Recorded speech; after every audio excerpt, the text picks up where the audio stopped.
Pues estoy muy contento de recibir aquí en Terapia Podcast a Pablo Bejarano, quien es internacionalista y es coordinador de la carrera de Relaciones Internacionales en la Anáhuac. Y gracias por estar aquí en Terapia Podcast, No, gracias Pablo. a ti por la invitación. Y la idea, el formato de Terapia Podcast es que podamos platicar sobre algún tema, pues que tú quisieras como adentrarte de tu vida respecto a si has vivido algo difícil o algo ha sido complicado o estás viviendo en este momento o quisieras abordar algún tema que tenga que ver con el plano emocional. Ujú. Y pues de ahí te preguntaría si hay algo de lo que te gustaría hablar sobre tu vida. Fíjate que sí hay un tema que hace justamente mucho que no platico, o sea, que no externalizo, por así ponerlo. Yo soy de Chihuahua, me vine a vivir aquí a Ciudad de México en 2014, agosto de 2014. Antes de eso estuve fuera del país varios años, regresé a Chihuahua a estudiar y tuve un episodio como de, bueno, no como, de hecho, de violencia física en este caso, este, en el que yo tenía una muy amiga en Chihuahua. Me llevaba muy bien con ella, era mi amigos como puedes tener amigas o amigos normal, ¿no? O sea, sin necesidad de querer algo más con esa persona. Y luego, este, fue en diciembre, ya es que en muchas ciudades, bueno, al menos en Chihuahua cuando es Año Nuevo, hacen fiestas de Año Nuevo, que si en hoteles, en restaurantes, etcétera. Yo fui con mis amigos a una de estas fiestas de Año Nuevo. Y esta amiga mía estaba ahí en la fiesta, pero cada quien con lo suyo. O sea, yo llegué con mis amigos y ella estaba con sus amigas. Cuando fue Año Nuevo, yo pasé, la felicité, nos tomamos un shot de feliz Año Nuevo, etcétera, y cada quien con lo suyo. Como a las 3 de la mañana ese mismo día, yo me regresé a mi casa, bueno, me regresé a casa de una tía, de hecho.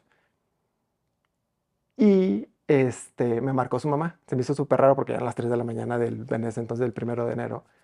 Me marcó su mamá y me dijo de que, oye, me dijo mi niña, así le decía, me dijo mi niña que estuvo contigo en la fiesta, etcétera. Le dije, no, o sea, la vi, convivimos un rato, pero no es de que hubiera estado conmigo conviviendo toda la fiesta. Que no, porque cuando yo la vi, cuando regresó, que estaba muy borracha, seguro le dieron algo, seguro le pusieron algo en la bebida, y le dije, la verdad, no sé, porque no la conviví. O sea, yo cuando la vi ya estaba borracha, la verdad. Dije, no, pues la verdad no sé, y hasta ahí quedó. Yo supongo que en ese entonces, cuando la señora me marcó, estaban sus hermanos ahí escuchando la conversación y asumieron, por todo lo que va a pasar después, que yo la había puesto borracha. O sea, la conclusión a la que ellos llegaron con esa llamada fue que, persona la puso borracha, y de ahí se agarraron. Entonces, durante el 1 de enero de ese año, al 5 de enero, cuando me pasó esta cosa, me estuvieron buscando y llamadas y mensajes y yendo a lugares donde yo estaba, o sea, como que intimidando de cierta manera. Bueno, no, intimidando, tal cual. Como que te culpaban de esto que había pasado, de que se había puesto borracha, tu Sí, amiga. ajá, y como yo era más, bueno, era más grande que ella, pues igual y no les parecía a los hermanos que yo tuviera una amistad, una relación de amistad en ese entonces con ella. Entonces su manera de tratar de deshacerse de esa relación, pues era intimidar. Y al menos en el ámbito de Chihuahua, estas personas ya eran conocidas por ese tipo de situaciones. Entonces, tal cual pasó esa semana de que me estaban marque, y yo los ignoraba. El 5 de enero de ese año, ¿Tú ahí no hablaste con tu amiga en ningún momento como para decirle, oye, pues están tus me, hermanos intimidándome? la verdad no. O Ujú. sea, había una parte de mí que sabía que no estaba bien eso, pero tampoco le di tanta importancia porque no creí que fuera a suceder algo, ¿sabes? O sea, como que pensé que era intimidación y dije, bueno, si en algún momento se van a cansar, en algún momento me van a dejar de llamar y se van a resignar de que soy amigo de su hermano y punto. Esa fue mi lógica. Estabas tranquilo en ese Sí, sí, momento. sí, súper. Y luego, justamente ese 5 de enero, yo salí con mi hermana y una amiga a un bar y varios amigos más. Ya nos íbamos a ir, pero coincidió que en ese bar estaba un amigo de ellos, que como dicen en mi tierra les dio el pitazo. Entonces le dijo que yo estaba en ese bar y cuando ya nos íbamos a ir, yo me acuerdo que bajé, iba por mi cartera porque íbamos a pagar y nos íbamos a ir. Coincidió que cuando yo iba a reentrar otra vez al bar, ellos iban llegando en una camioneta. Y fue cuando dije, ya valió. O sea, literalmente dije, o sea, no sabía si me iba a pelear porque no soy una persona propensa a la violencia, porque no me gusta, pero pues tampoco soy manco. Entonces, llegaron ellos, Se bajó el primero, eran 3 personas, los 2 hermanos, este, un amigo de ellos y una mujer que no me acuerdo ni cómo se llama. Eran 4. Entonces llegaron y uno de los hermanos como que se me encaró luego y me empezó a decir de todo, literalmente, que qué te pasa, que no, o sea, ¿por qué pusiste borracha a mi hermana? Que si te vuelves a acercar a ella te matamos, que si te vuelves a acercar al menos a sus amigas o a estar con ella o ir a fiesta, etcétera, etcétera, vamos a saber y te vamos a ir a buscar y te vamos a romper la cara, así, o sea, intimidación física, literalmente. Wow, qué duro. Este, creo que fue la primera vez y la única vez que alguien me ha dicho y que le creí de que si te vuelves a acercar a ella te matamos. Y así estuvimos, bueno, estuvo gritándome que se habrán sido como 2, 3 minutos más o menos. Yo con las manos en la bolsa de que no me quería pelear, no quería como que eso escalar un poco más. Dije, bueno, voy a dejar que me diga lo que tenga que decir, me voy a ir y punto. Cuando ese momento llegó, me acuerdo que me di media vuelta y él me volvió a gritar de que si te vuelves a acercar a mi hermana te mato. Me di la media vuelta y del ojo alcancé a ver que nada más volvió a decir como que, bueno, ¿para qué me espero? Vi cómo agarró vuelito como para pegarme. O sea, lo volteé a ver y sí me alcanzó como a pegar en la esta parte de la cabeza. Tuvo un forcejeo, no puedo decir que nos empezamos a pelear porque no quería pelearme, insisto. Entonces como que nada más lo abracé para no darle espacio a que moviera los brazos. En ese forcejeo nos caímos al piso y en el piso, como él no puede hacer nada, me empezó a pegar como con con su nuca como en la parte frontal de mi cara y le empezó a gritar a su hermano que me pegara para que pues me pusieran a pegar literalmente. Entonces el hermano me empezó, yo cuando yo lo tenía así, el hermano me empezó a pegar patadas en los brazos. Pues en una de esas yo lo solté porque no me quedaba de otra. Y ahí fue cuando dije, ok, o sea, sí me voy a tener que pelear, o sea, no voy a tener otra opción. Y ya nada más, como esas veces que te quieres levantar y te pones como las manos en el piso y las rodillas en el piso también. En ese momento yo nada más sentí como, no sé quién fue, supongo que fue el hermano o el amigo, una patada, o sea, esas que literalmente te sacan el aire, que no me alcancé a levantar, medio me quise levantar, y ya fue donde entró el hermano, entró el amigo y entró el otro compadre.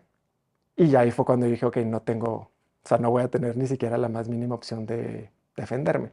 No, porque eran varios contra ti, Eran ¿no? los 3. O sea, los 3 y la persona, la mujer esta que estaba ahí observando cómo literalmente me rompían la cara sin hacer nada. O sea, ¿Ella era tu amiga o...? no, era amiga de ellos que llegó con ellos en la camioneta, pero estaba parada así, observando cómo casi asesinan a una persona y sin hacer ni gritar ni decir absolutamente nada. Entonces, en ese momento que te digo que yo ya nada más me hice como bolita, habrán sido, yo creo, como 4 o 5 minutos máximo. No, o sea, no sé cuánto fue. En que yo nada más estaba recibiendo golpes por todos lados. O sea, obviamente, o sea, de la cintura para arriba de las piernas, en la espalda, en la cabeza, en la cara, en todos lados. Qué duro. Hubo un momento que como que paró los golpes. Yo estaba medio boca arriba, con las manos así en la cabeza. Abrí las manos como dije, ah, bueno, ya se terminó esto. Abrí las manos. Solo vi unas, no sé si has visto esas suelas de unas botas como Caterpillar que tienen como unas florecitas.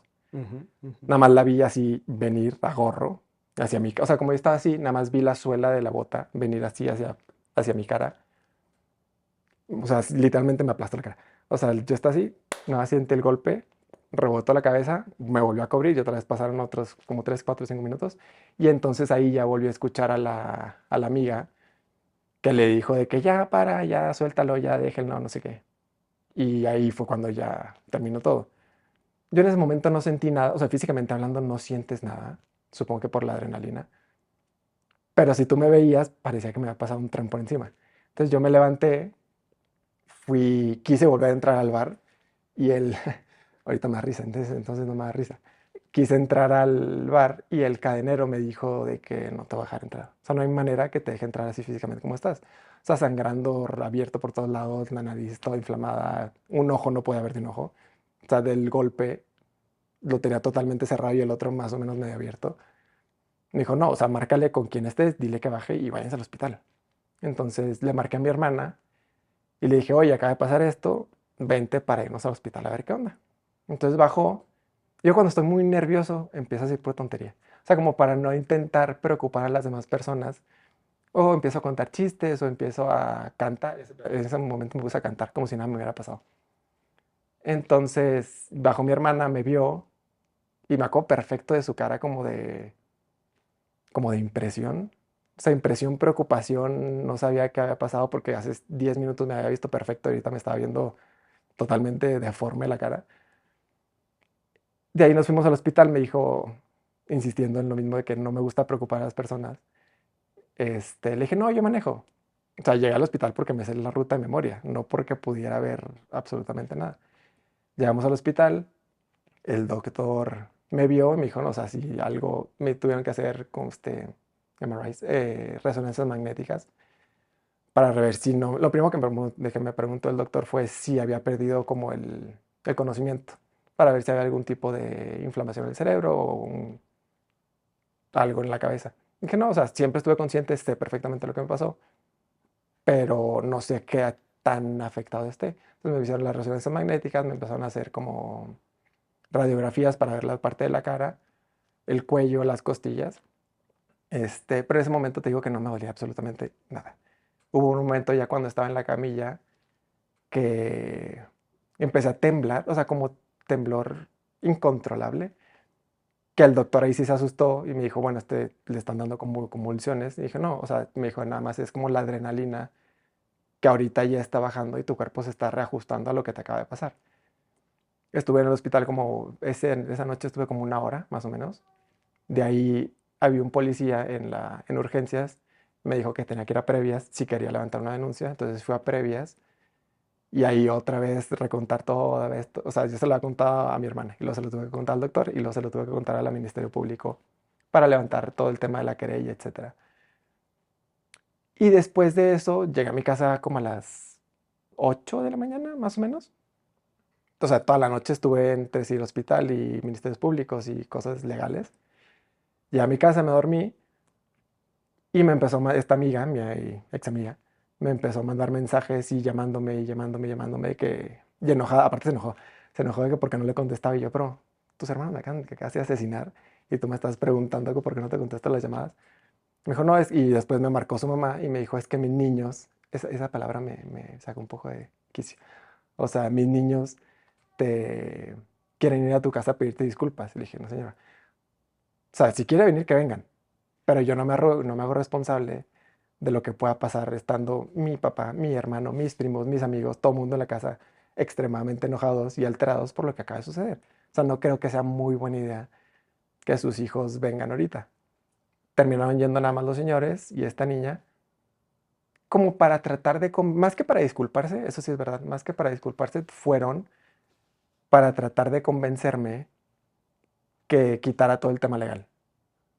O sea, para que quitara la denuncia y no le pasara legalmente hablando nada a sus niños. Wow. Este, Le dije que no, obviamente no. Pasaron 15 días, entre esos del 5 al 15 de enero que me operaron, pues estuve yendo a citas médicas y que si los abogados, etcétera. Este, También me quisieron como, todo el tema legal era poner órdenes de restricción. Ellos estaban estudiando en ese entonces conmigo en el TEC, no pudieron terminar ahí y que ellos se encargaran, bueno, sus papás, porque pues con qué, que se encargaran todo de las operaciones y todo el tema médico. Ujú. Entonces el 15 de enero me operaron de la nariz que la tenía hecho pedazos. En los pómulos me tuvieron que poner unas placas de titanio, porque Wow. como que el piso de la órbita del ojo son 1 centímetro de profundidad y 3 centímetros hacia abajo, y estaban rotos. Entonces el problema ahí es que como tiene comunicación la parte de aquí con el ojo, puede haber infecciones y te puede quedar ciego y te podía afectar la retina y el nervio ocular. O sea, una cosita podía literalmente arruinar absolutamente todo. Entonces me tuvieron que poner eso, tenía esguinces cervicales, tenía costillas fisuradas, tenía cortadas absolutamente por todos lados. Estuvo O durísimo, sea, ¿no? Muchísimo daño físico. sí Imagino que físico, también emocional, ¿no? justo, justo lo que te quería decir. O sea, el daño físico es 1 mes, 2 meses, ya está, no pasa nada. Bueno, sí pasó, pero me refiero a que te curas y se acabó. O sea, no va más allá, gracias a Dios. Pero el daño emocional, esa es otra historia, porque, te digo, ¿Cómo has vivido esa parte del trauma? Porque pues fue una situación traumática, ¿no? De repente tú vas a un antro con una amiga X, una buena amiga, y luego te culpan de haberla puesto borracha y luego entre dos, tres, cuatro personas te agarran a golpes y te pues dejan ahí semi muerto. ¿Cómo has vivido la parte emocional desde que pasó eso, esa situación traumática para acá? Supongo que no sé si es un mecanismo o llamarlo mecanismo de defensa, que al inicio no hablas de ello, porque todo esto pasó y después de mis operaciones y recuperación, yo regresé como si nada, aparentemente, externamente. Me preguntaron, aparte me preguntaron, ¿quieres regresar a estudiar? Les dije, sí, estoy perfecto. Ese semestre reprobé todo lo reprobable en el TEC, porque claramente no estaba mental o emocionalmente hablando, no estaba concentrado en lo que tenía que estar concentrado. Eso por un lado. Y otro mecanismo creo que fue no hablar de ello, o sea, no hablar porque de alguna manera, no sé si la sociedad o el entorno familiar o el entorno de amigos te hacen sentir culpable, inclusive, de lo que te pasó, porque después de eso, el común denominador de los comentarios era, es que eres demasiado bueno. O sea, como si o sea, si en esta sociedad, si en este mundo ser demasiado bueno es lo malo, y para como tratar de encajar en esta sociedad tienes que ser como ese tipo de personas que se la pasan y van por la vida golpeando gente. Entonces, De alguna manera te culpan, ¿no? Como, ¿por qué no los golpeas? ¿Por qué no los justo golpeaste? ¿Por qué no te defiendes? Entonces, aparte de lo que te pasó, te sientes culpable. te sientes culpable, te sientes como señalado, ¿no? O sea, te sientes culpable por, justo, por no defenderte o hasta cierto punto cosas que no puedes cambiar, como es que si no hubiera ido, no me hubiera pasado. Es que si no tuviera esta amiga, no me hubiera pasado. Es que si no hubiera ido a esa fiesta de Año Nuevo, a no me hubiera pasado esto. Entonces, hasta cierto, bueno, por mucho tiempo, sí me sentí culpable por algo que por lo que pues, en realidad no tenía por qué haberme sentido culpable. O sea, responsable de ciertas cosas puede ser, pero culpable de que me hayan roto la cara y casi medio matado, pues no tendría por qué haberme sentido culpable. Y eso yo no lo traté, porque aparte, eh, en mi ciudad natal, el hecho de que un hombre trate de como solucionar esos temas hablando, o con otra persona, o en este caso con un profesional, o yendo a terapia, etcétera, pues no es algo normal. Entonces, el deber ser, si lo queremos ver así, es callarte y aguantarte. Entonces, yo por muchos años me callé y me aguanté, según yo.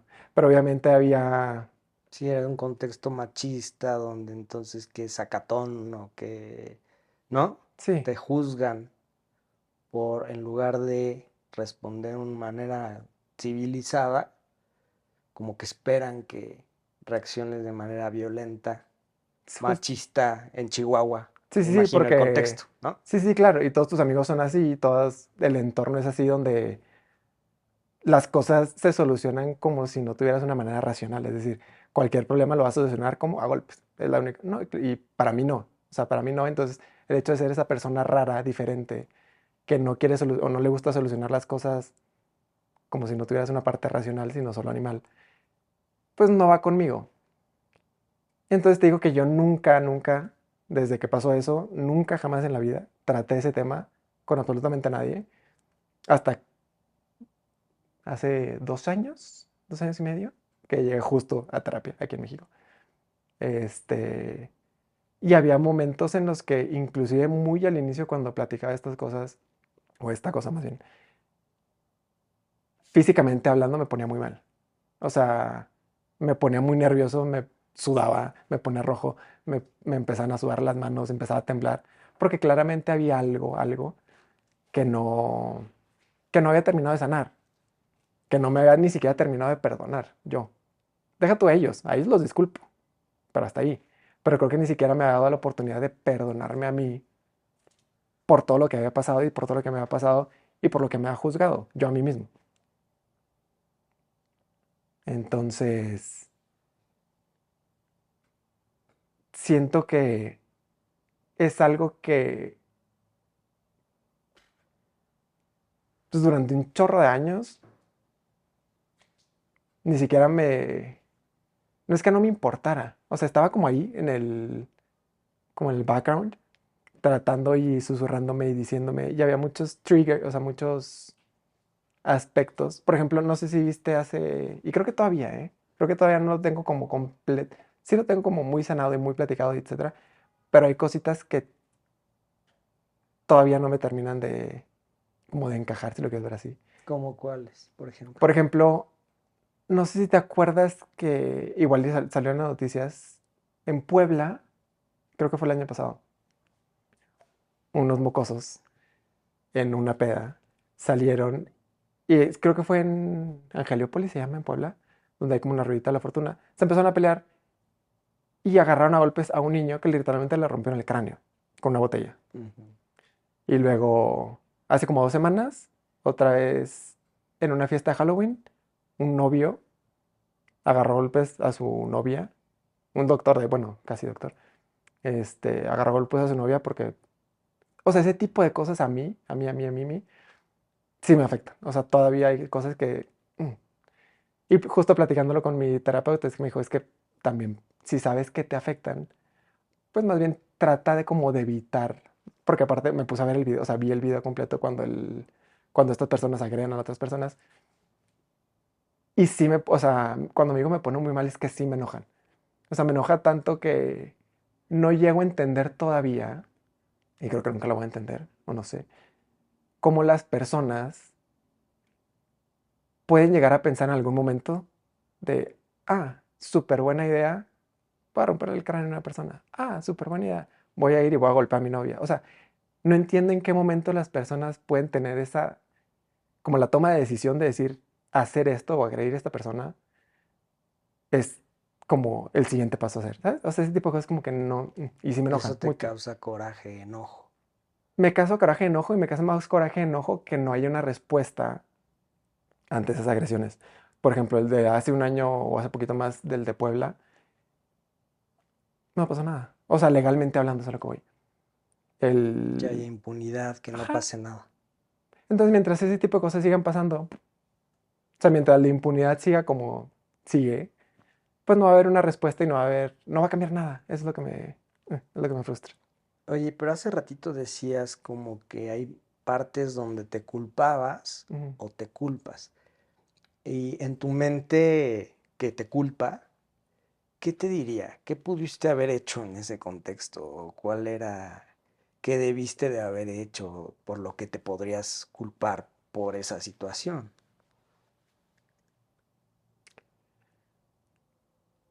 Es que quería hacer como un paréntesis porque obviamente todo lo que digo, siempre, o sea, mi familia y mis amigos y personas muy cercanas estuvieron muy presentes tú en este momento.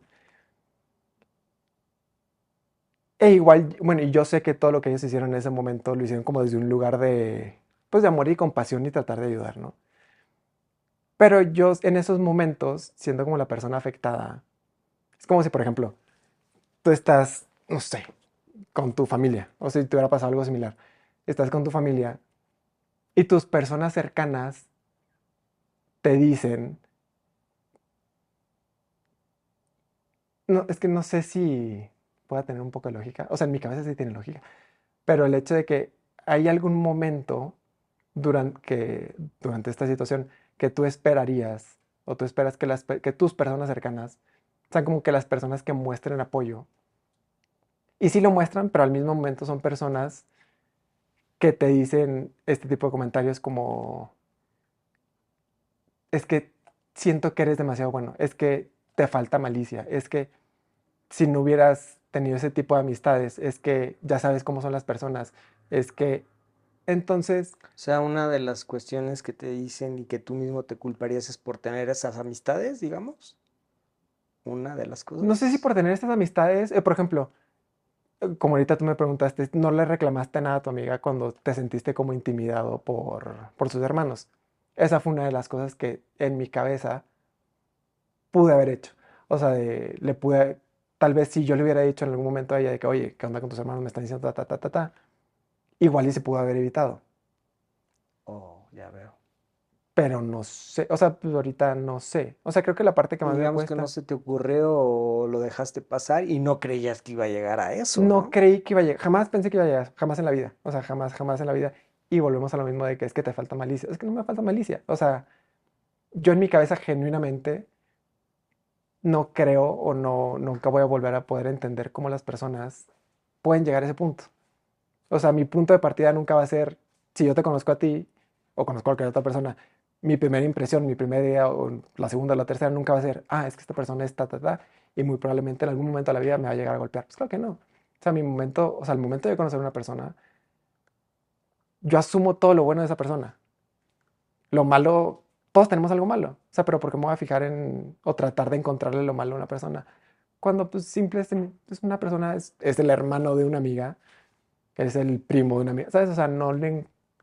Pero aparte hay una cuestión que ya sabemos la historia, ya sabemos lo que pasó y tus amigos, tu familia, ciertamente por quererte ayudar te dicen, oye, pues debiste de haber hecho esto o el otro, pero ya conocen la historia y el final. Justo. Y tú en ese momento, pues, ¿quién va a esperar que te vayan a dar una golpiza y que te vayan a semi matar cuando pues pasó algo, te culparon y ya no supiste mucho, ¿no? Entonces esa es como esta parte que a lo mejor tú te cuestionas y dices, híjole, sí, de tanto que me dicen, sí debí de haber sido más alerta o debí de haber sido, de haber preguntado o debí de haber sospechado mal o pensado mal y de esa manera poder evitar esto, pues no lo hice, ¿no? Y entonces te culpas, ¿no?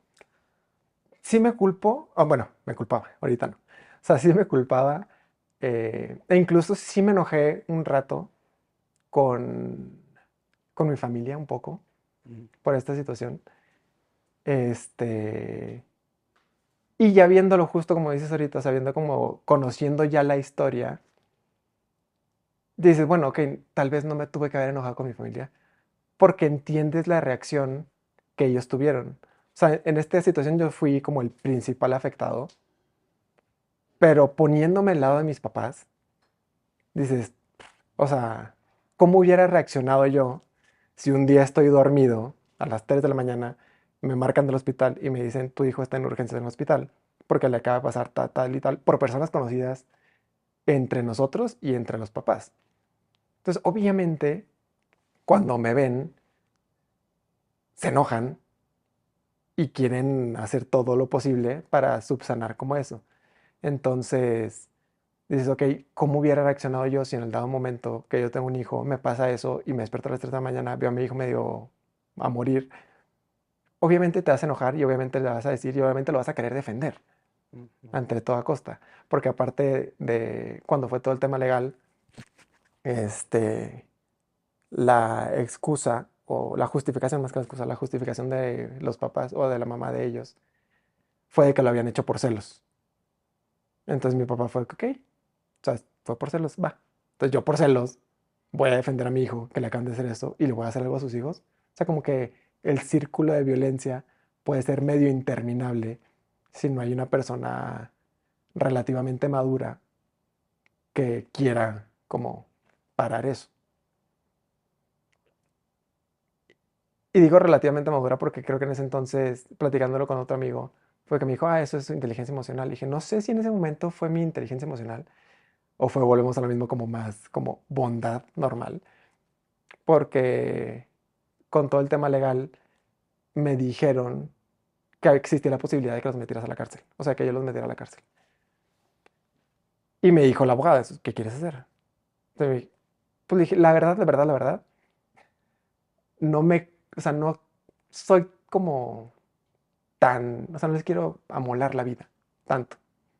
O sea, con que haya órdenes de restricción, con que se hagan responsables del tema médico, con que no terminen el TEC, va, todo bien. O sea, mientras no me los vuelva a topar tanto, va. Pero como que no me atreví tanto, tanto como para meterlos a la cárcel un par de años. Porque ¿Por? como ya había sido... ¿Por qué? Ujú. No sé. Bueno, no, sí sé.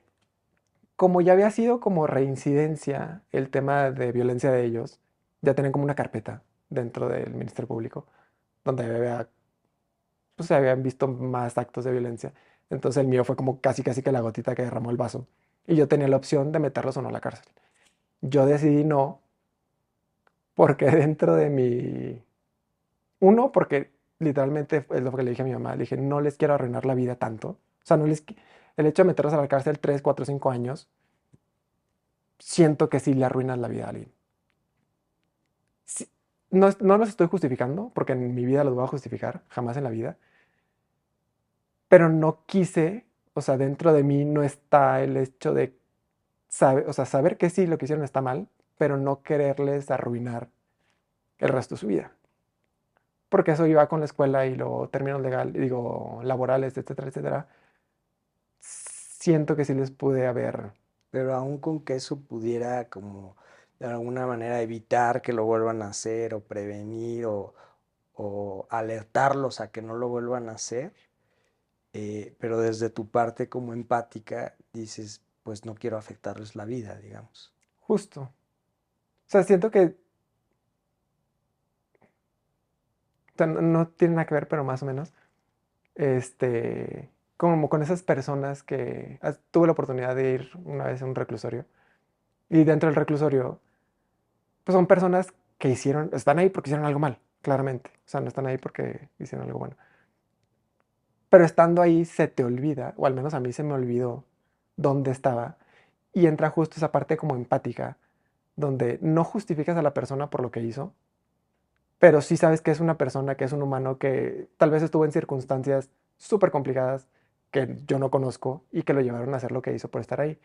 Entonces, volviendo a lo mío, yo conozco lo que me pasó, pero el contexto de su situación familiar, amistad, o sea, yo no sé qué es lo que pudo haber pasado, que eso sí no lo sé y lo estoy pensando ahorita literal. O sea, yo no sé qué es lo que les pudo haber pasado durante X periodo de tiempo que los haya llevado a hacer lo que hicieron, o a reaccionar como reaccionaron, o tener ese tipo de manera de desenvolverse socialmente. Ujú. O sea, Entonces, entiendo que igual cuando eres joven y se te bota la canica y tomas mucho y te metes otras cosas, pues puedes llegar a hacer ese tipo de cosas.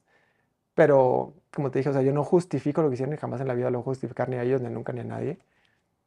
Pero la parte empática de saber que son personas y que eventualmente puede que puedan encontrar así como la luz o ser mejores personas. o sea, lo haces Sí desde, creo. entiendo que lo haces desde ti, ¿no? Como un tipo de perdón, un tipo de compasión hacia ellos, de empatía, y decir, aunque me hayan afectado de esta manera, aunque hayan afectado a otros, pues yo perdono y yo suelto esta parte, no me engancho, no sigo como por ese camino de violencia y de agresión y de castigo, sino que lo suelto y lo perdono, ¿no? Podría Justo. ser por ahí, ¿no? Sí, sí, sí. ¿Y por Cosa que qué? creo que desde ti está bien. Si hablamos como una sociedad donde pues hay penalidades o hay delitos, pero hay cárcel, a lo mejor como control social funciona que haya como penalties o que Ujú. haya castigos. Pero desde lo personal, esta parte de perdón creo que es saludable desde el punto de vista emocional, ¿no? Como decir, pues yo ya no quiero saber nada de ellos, que les vaya bien, pero yo no quiero hacer daño a ellos, ni siquiera porque me hicieron daño, ¿no?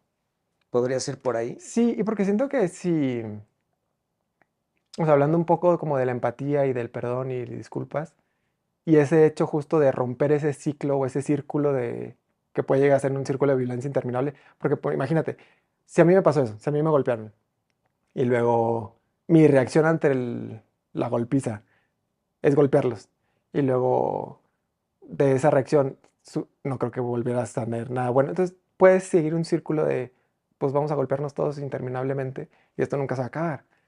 Pero Entonces, aquí era denunciarlos y a la cárcel, ¿no? sí, aquí era denunciar desde la cárcel, pero obviamente como tienes amigos y tienes familiares que en ese contexto chihuahuense, pues lo que quieren es literalmente casi que ojo por ojo. O sea, te golpearon, te golpeo y se acabó. Y yo sí les dije, es que esto no tiene lógica. O sea, no tiene lógica que por el hecho de que a mí me hayan hecho algo, por mucho que hay una parte no tan racional de mí que quiera que pasen por lo mismo que yo pasé, no va a solucionar la cosa. O sea, aquí el tema es, sucedió esto, opción uno, meterlos a la cara, o sea, hacer las cosas como deberían de ser. Ujú. Este, y sí creo que no es como sano, nada del hecho, o sea, más bien, creo que si yo no me hubiera perdonado, mucho tiempo después, porque pasaron muchos años, pero ya el hecho de haberlo hecho, yo estoy en paz, muy en paz conmigo mismo, por cómo actué. Y es chistoso porque al inicio varias personas sobre todo a familiares, de que me estaban preguntando y pregunté que, ¿y ya hablaste con ellos y los vas a perdonar? Como que hay un mecanismo muy raro en la sociedad en el que sienten las personas como que para pedir disculpas o para perdonar, necesito estar en el mismo lugar que la otra persona para perdonarlo. Y al menos yo no creo, y si tú me puedes corregir, pero yo no creo que para perdonar a una persona, la otra persona tenga que estar de acuerdo con que yo lo estoy perdonando. Es decir, para Ujú. pedir disculpas, probablemente si yo te hice daño a ti, tengas que estar tú para aceptar mis disculpas del daño que yo te hice. Eso sucedió. O sea, sucedió que yo los disculpé y ellos se disculparon conmigo, más bien ellos se disculparon conmigo, yo acepté las disculpas, pero creo que uno, el disculparme y otro pedir y otro aceptar el perdón o perdonarlos y perdonarme, son como cosas totalmente distintas. Y aún hablando de eso, cuando platicas de eso, te noto tu mirada triste. ¿Hay tristeza después de todo esto que pasó? Puede ser que sí, o sea, sí, sin quitándole puede ser, o sea, sí, porque hablando de justicia un poco, no sé o no entiendo, o hubiera entendido más bien, o sea, si yo hubiera hecho algo, como que no entiendo la correspondencia de las cosas, tal vez es por eso. Es decir, si yo hubiera hecho algo malo y la consecuencia hubiera sido la que fue, dices, bueno, va, o sea, yo hice algo malo. Claramente, si yo hago algo malo, la respuesta del universo puede ser que me esté mandando algo malo porque pues yo actué de mala manera.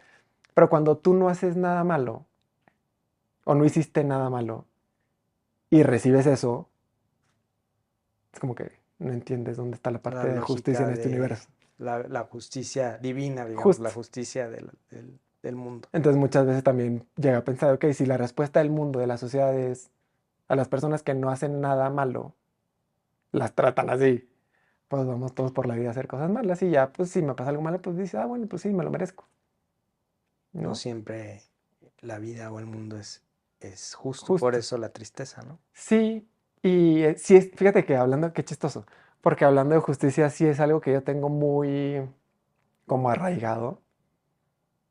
Y me acuerdo porque la primera vez, Ale, mi psicóloga, la primera vez que me dijo eso es porque me dijo es que tienes como ese sentimiento de justicia, lo tienes como muy, muy, muy, muy, muy, muy marcado. Y sí, o sea, pueden ser cosas mínimas en temas de justicia e injusticia que sí me causan mucho conflicto. Claro. Ahora, hay un tema importante que a lo mejor damos por hecho o no queremos hablar, porque a nivel social, el que un hombre, desde la parte de género, hable sobre el miedo y más a enfrentarse a otro hombre puede ser o mal visto o tachado desde el punto de vista machista o juzgado. Ujú, ¿Qué pasa con esta parte del miedo en este tema de que me van a golpear los hermanos, me están agarrando entre varios, me están juzgando por no defenderme, estoy sintiendo miedo pero no me animo pues, a decirlo porque a ver, no vayan a decir que soy cobarde? ¿Qué pasa con toda la parte del miedo? ¿Es justo que un hombre tenga miedo? ¿Cómo lo viviste tú? ¿Cómo lo experimentaste? ¿Lo has podido hablar o no? Porque eso también puede estar como muy enterrado en el trauma, ¿no? Como, no me animo a decir que tuve miedo, no me animo a decir que pues, no me quise enfrentar, no quise golpear. También se vale decir, pues no quiero golpear, porque también me da miedo. sí, Porque claro. estos güeyes pues me van a agarrar, me van a matar, ¿no? ¿Cómo manejaste o cómo has manejado el tema del miedo? O sea, que creo que también volvemos un poco a lo mismo de la sociedad. bueno, al menos la sociedad mexicana, al menos la sociedad mexicana norteña, chihuahuense, este, machista, extremadamente machista, no puedo, o sea, no podía hablar de, inclusive el hecho de no hablar lo que me pasó inmediatamente, porque, a ver, se me ofreció, o sea, se me ofreció de que quieres ir con psicólogo, y dije, no, ¿para qué? O sea, yo estoy perfecto, o sea, me golpearon, sí, pero mambe, yo estoy como si no me hubiera pasado nada, pero internamente estaba molido. Pero no dije nada, ¿por qué? Porque tenía miedo, más allá del miedo físico, otra vez, más bien miedo a sentirme juzgado por la sociedad de mi pueblo, a sentirme juzgado inclusive por mi familia. De hecho, hace como 2 años, un poquito más, que mis papás no, el año pasado, vinieron por mi cumpleaños. Y yo les dije, nos podemos ver, pero no los voy a poder ver el jueves porque el jueves tengo terapia. Este, y mi papá me preguntó, ¿física? Y yo, no, mental. Me dijo, ¿pero tú para qué o qué? Dije, por esa, o sea, justamente por esta razón voy a terapia. Es justamente este tipo de comentarios los que me hacen ir a terapia, porque sé que lo necesito. Y manejar el miedo, más allá de que es algo súper natural, o sea, es una emoción, un sentimiento humano, o sea, sentir miedo. Si no sintiera miedo, pues no sería más bien como un sociópata, psicópata, porque iría por la vida matando, golpeando gente sin sentir, un miedo en absolutamente nada. Pero yo creo que el miedo ahorita, o sea, ¿cómo lo manejé entonces? Pues no creo que ni siquiera lo haya manejado. O sea, no lo manejé por el hecho de qué van a decir. O sea, qué van a decir mis amigos, Ujú. qué va a decir mi familia, qué va a decir... ¿Qué van a decir todos menos qué voy a decir yo, literalmente? O sea, qué va a pensar el mundo, el universo de mí. ¿Y cuál era la preocupación mayor? ¿Qué podrían decir tan malo de ti?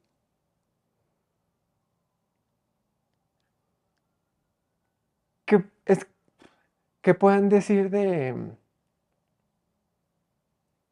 o de verme débil?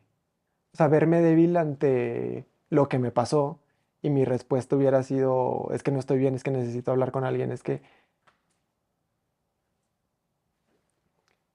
o sea, verme débil física y emocionalmente Ujú. hubiera sido como la catástrofe mundial, porque débil físicamente ya demostré que era. O sea, con estas circunstancias ya demostré que físicamente soy una persona débil. ¿Por qué? Porque me rompió la cara. Entonces, si a eso le sumaba el hecho de que, y también soy emocionalmente débil, que necesito hablar con alguien y que no soy capaz de solucionar las cosas por mí mismo, pues sería, pues, o sea, algo está mal con esta persona. Ujú. Entonces tal vez era el miedo, o el miedo, entonces, o sea, ahorita que lo estoy pensando, como si lo puedo resumir, sería como el miedo a sentirme vulnerable dentro de un contexto en el que un hombre, independientemente de la edad, no se le permite ser vulnerable porque el deber ser del hombre en este país es ser un macho que aguanta todo Totalmente, sin hablar. totalmente. Y si te fijas de lo que estamos hablando al final es de machismo. Y normalmente el machismo está como muy dirigido hacia la mujer, que la mujer sea como la víctima del machismo. Pero también el hombre podemos ser víctima del machismo. Porque entonces te cargan estereotipos de que tienes que actuar de manera violenta, te tienes que defender como un primate o como si estuvieras en la Mm. Edad Media. Y todo eso también termina siendo una carga a pesar de que te asalten o te quieran golpear o tengas un tema de pareja de violencia.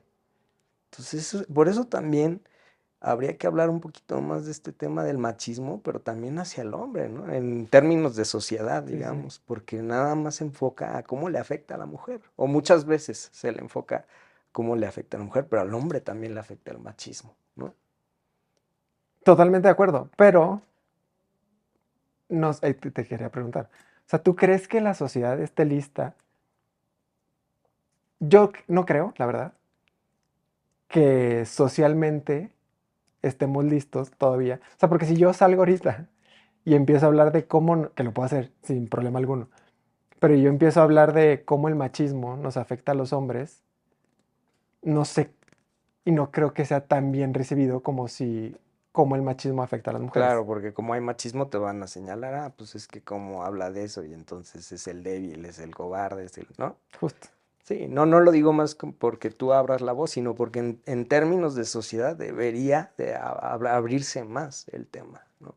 Sino a pesar de que Sí, sí, te sí. pasó eso y a pesar de que estás tratando de como identificar estas emociones y ver qué está pasando y que sí hubo miedo como cualquiera tendríamos, aunque fuera el más machín del mundo, le hubiera dado miedo que lo estuvieran golpeando o que lo estuvieran medio matando, ¿no? Nada más que tendría que poner un caparazón del machín, ¿no?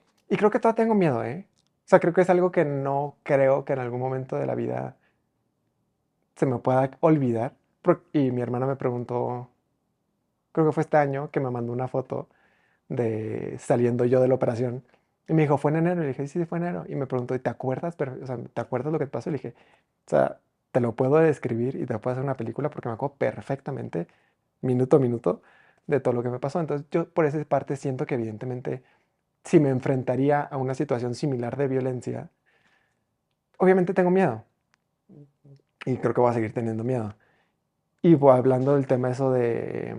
Y esto que estás diciendo siento que es un avance anterior o de ahorita que lo estás concientizando. El yo decir, tengo miedo, sí soy hombre, y sí va a haber gente que me juzgue por tener miedo por ser hombre, ya es un avance. Sí, totalmente. En el decir, pues estoy como de acuerdo en que va a haber gente que lo va a criticar, en que va a haber gente que va a preferir que los haya mandado A la golpear cárcel. Sí, claro. o a la cárcel. Pero yo estoy decidiendo no hacerlo así y soy hombre y sí tengo miedo. Eso cambia el contexto por completo. No te estás dejando llevar por digamos, no le podríamos decir bullying, pero como si fuera un bullying social. Ujú. De, aparte de ser la víctima, te victimizo y te juzgo y te juzgo como alguien cobarde, ¿no? Entonces, creo que por ahí también va el trabajo de aceptar esta parte, de decir, sí, sí, tuve miedo. Y soy hombre y soy víctima también de machismo. Sí, y de violencia, porque creo que Y de también, violencia física y psicológica. justo lo que te iba a decir, porque creo que también en este contexto al menos social actual, en el que hay muchos temas que están, no sé si decir como de moda, pero sí están como que saliendo un poco más a flote. Cuando hablamos o cuando las personas generalmente hablan como de violencia física y psicológica, automáticamente nuestra mente se dirige a la mujer, creo. Ujú. Y nos olvidamos un poco de nosotros, que evidentemente también sufrimos violencia física, más en mi caso, y psicológica, también en mi caso, Ujú. que no creo que es el único. O sea, yo, porque yo conozco mi historia y sé que hay otras personas, pero estoy seguro, segurísimo, que hay miles, o sea, miles, miles, literalmente, Y de ahorita hombres que ya han pasado estás lo mismo. haciendo algo, estás aquí en una entrevista hablando sobre eso. Y eso me parece valiente. Entonces, te agradezco que hayas estado aquí compartiendo en Terapia Podcast este tema tan personal. ¿Y qué te llevarías de esta sesión? Me llevaría, uno, el hecho de tratar de externarle a las demás personas, a los que están escuchando, a los que están viendo, que el hecho, o sea, el momento, la oportunidad, si tienen la oportunidad, si quieren hablar con alguien, si lo que sea, pero externar lo que sentimos, externar cómo nos sentimos, hablar de lo que nos pasó, nos está pasando, puede generar o nos puede ayudar a cambiar inmensamente nuestro camino hacia lo que queremos sanar, hacia lo que queremos cambiar, hacia donde nos queremos mover. Y que está bien, o sea, está bien sentirse como, literalmente, está bien sentirse mal. O sea, está bien sentirse vulnerable, está bien sentirse que tenemos miedo, está bien sentirse que necesitamos ayuda.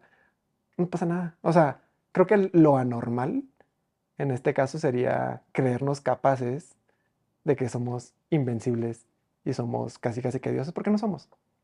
O sea, en algún momento necesitamos ayuda de alguien, de algo, de algunas personas o de este tipo de espacios donde podemos literalmente hablar sin sentirnos juzgados. Y creo que es lo más importante. Y a mí me dejas también dentro de lo que tú estás diciendo, que ya se nos ha olvidado mucho en la sociedad actual, que también hay que promover los valores positivos, los valores sobre ser una persona empática, sobre ser buenas personas, que ya se ha olvidado mucho por las redes sociales porque cada vez se le aplaude más al villano, como tú dices, pero pues qué bonito que podamos como promover los valores de ser empáticos, de ser educados, de ser de alguna manera tener misericordia hacia los demás. Eso es bonito y ya casi no se da. Entonces eso yo lo valoro mucho de ti. Qué bueno que seas así, no cambies esa parte y no te dejes llevar como por la borregada que Ah, pues por ser el malo o el villano, pues les aplauden, ¿no? Entonces, en ese sentido se me hace muy bien de tu parte que te hayas sostenido en eso. sí, es todo un reto.